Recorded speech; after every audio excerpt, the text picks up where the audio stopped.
5 things you must do on the blessed day of Arafah. Fasting. For those not performing Hajj, fasting on the day of Arafah is highly recommended. Hadith. Reference. The Prophet Muhammad, peace be upon him, said, "Fasting on the day of Arafah expiates the sins of the past year and the coming year." Sahih Muslim. 2. Reciting Tahleel, Takbir, Tahmid, and Tasbih as, "There are no days that are greater before Allah in which good deeds are more beloved to Him than these 10 days. So recite a great deal of Tahleel, Takbir, and Tahmid during them." Narrated by Ahmad, 7224. Takbir is to proclaim the greatness of Allah by saying, "Allahu Akbar, Allah is great." Tahleel is to declare the oneness of Allah by saying, "La ilaha illallah, there is none worthy of worship except Allah." Tahmid is to praise Allah by saying, "Alhamdulillah, all praise belongs to Allah."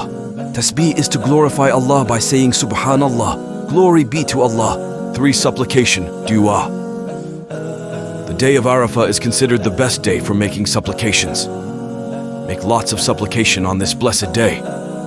Ask Allah for yourself, your family, friends, neighbors, entire Muslim Ummah, and ask for the guidance of Allah for all human beings. 4. Recite the Book of Allah. Make recitation of Quran a prominent part of your day and listen to it on the day of Arafah, as there is a big reward for paying attention to the words and ahkam of Allah. So when the Quran is recited, then listen to it and pay attention that you may receive mercy. Quran 7:214. 5.